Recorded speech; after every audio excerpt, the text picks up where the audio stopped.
Hey, it's Norm from Tested.com. I'm here at New York's World Maker Faire at the MakerBot booth. 3D printing has exploded, and you guys are one of the big pioneers of that explosion, that growth, but 3D scanning isn't something that a lot of companies have dabbled in. I'm here with Tony from MakerBot, and we're here to chat about the digitizer. So basically, what is a digitizer? So a digitizer is a 3D scanner. It works by putting an object onto a turntable, and then there's a camera, and then there's two lasers that shoot at the object and project a laser line.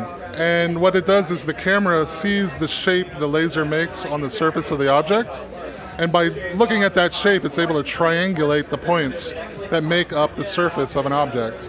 So it's all point-based. Yeah. Well, it takes the points and turns it into a mesh, which is really the hard part. So we may have seen, different types of scanners. We saw full-body scanners, people moving cameras around people. Companies like Autodesk having type camera-based scanning technologies. But what's the challenge of making a laser-based scanner? Well, one of the great things about a laser-based scanner is you're able to get really high detail. So things like the Kinect that does like full-body scans, the resolution isn't as good as you can get with a laser. What is the resolution? What type of detail we're talking about? The main resolution you worry about is like the feature resolution. That's about 1/2 millimeter. So if you look at like the folds in the beard of a gnome, it can capture detail at about 1/2 millimeter.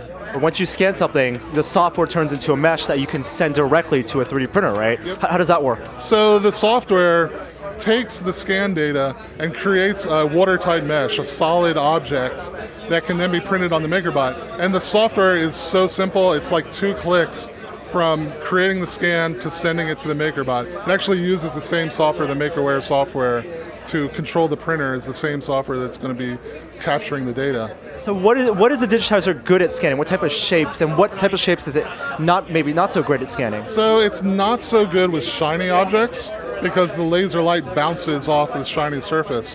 But even if you have a shiny object, you can then coat it in cornstarch. And that cornstarch takes away the shininess, gives it a rougher surface that the camera and the laser can pick up better.